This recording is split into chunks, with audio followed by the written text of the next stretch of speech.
Well, you know, earlier in the show, we had the latest on the accusations against Senator Al Franken and Roy Moore. Now, over the last several weeks, so many women have come forward. They say they have been sexually harassed or assaulted by politicians or actors, movie executives, or other men in high positions.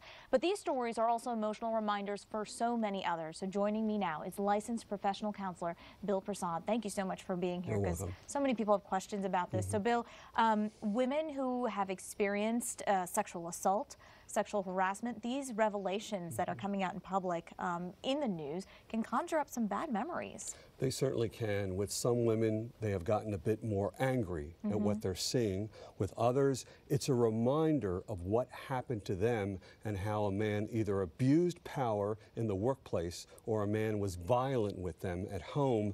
And then with some others, some women are feeling a bit more helpless because of what they're watching unfolding. So many women who are watching this unfold don't realize that this is actually triggering them, and they are having a hard time with it. How do these feelings that are conjured up, how do they manifest? Some women will see a rise in anxiety. Some women will be more hypervigilant around men. They'll put some space between them and men, and maybe it will reawaken a feeling that you can't trust men, which is unfortunate because it can get in the way of them establishing relationships. And that can happen in relationships and professional relationships as well? Yes. The other thing that a lot of women we saw after these allegations were coming out against so many men is that Me Too campaign. People are doing the hashtag Me Too on Twitter and social media. So everyday women were coming out and confessing about their own experiences, but so many people prefer to keep this quiet and private. How did those folks, I guess, basically deal or cope with these feelings? Well, if it's a sexual harassment situation, a woman should ask herself a question: what's getting in the way of me speaking out?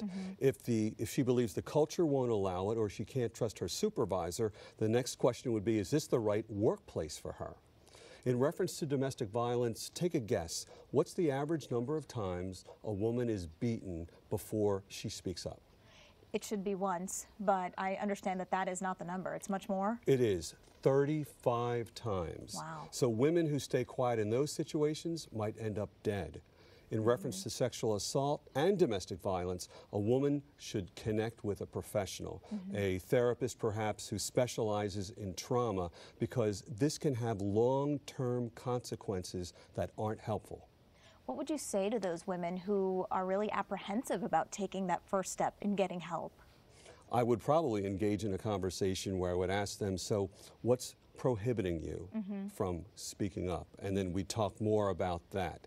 It's a personal decision. Yes. Yeah. And so it has to be approached that way.